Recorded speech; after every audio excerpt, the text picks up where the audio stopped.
information about his political opposition. Once it all became public, Federalists riddled Madison with charges of misconduct for using public funds to purchase documents meant to discredit their party. Madison countered that the British had employed Henry to subvert the U.S. government and dismember the Union. It was an act of war. All the players in this tawdry episode, John Henry, Paul-Émile Soubiran, James Craig, Louis Serrurier, and even President Madison, participated in a destructive cycle that plagued the early republic. Foreign powers meddled in U.S. politics. U.S. partisans accused each other of colluding with foreign powers. Those accusations deepened party animosity. That animosity made it easier for foreign powers to meddle in U.S. politics. Though not indisputably the early republic's most egregious scandal of the kind, the Henry-Soubiran incident crystallizes the malicious harmony between foreign meddling and partisan hostility. To Federalists, Soubiran was a French serpent who had beguiled the administration, while Republicans, Madison's party, described Henry as a British serpent who tempted their opponents to treachery. Each side was convinced that the other imperiled their Republican paradise. Yet the United States was no Eden. After independence, it was a war-torn land with a floundering economy and an uncertain future. The new republic didn't leap onto the world stage as a major player. It limped on as a European pawn.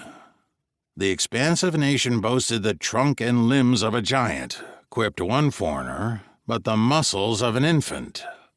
Unlike their grandchildren, who would embrace Uncle Sam as a symbol of American virility, early Americans usually represented their republic as a fair woman, precious but vulnerable. Since the late 17th century, North America had played a strategic role in the European balance of power. European wars extended across the Atlantic, most starkly during the 7 Years' War that ended in 1763 and shifted half of North America from French to British control, or at least nominal control. Native American nations retained a significant power throughout the continent, and they forced concessions and alliances from empires that competed for the land. Early Americans imagined Indians as a composite of subdued subjects who owed them allegiance, and foreign actors who might side with their enemies. Their Native American neighbors seemed a threat from the inside and the outside. American colonists inevitably were engaged in the global power struggles of their European homelands. By 1776, many colonists hoped that independence would rid them of European politics. As Thomas Paine put it in Common Sense, it is the true interest of America to steer clear of European contentions, which she can never do, while by her dependence on Britain, she is made to make weight in the scale of British politics.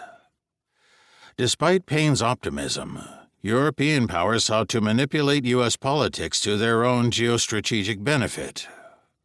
Convinced that they lay at the mercy of rapacious foreign powers, Americans believed they had a need to unite against foreign danger. They disagreed, however, about which foreign empire represented the gravest danger. Those debates grew more polarized as Britain and France warred in Europe for over 2 decades, each pressuring Americans for support.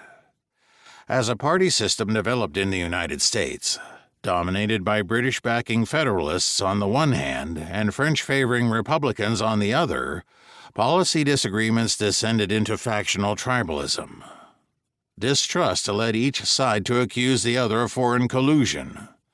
Partisans sometimes indulged in the very behavior they denounced, recruiting foreigners to counter the purportedly corrupt foreign-backed ambitions of their political opponents. The path was well trodden by the time Madison paid Henry and Soubiran. As early as 1789, when Alexander Hamilton feared that the French stoked Madison's anti-British legislation, he opened secretive, unauthorized back channels with a British agent to counter the effort. Across more than 2 decades, the nation spiraled into a destructive symbiosis between foreign meddling and partisan politics. Through it all, nobody claimed a more central role than James Madison.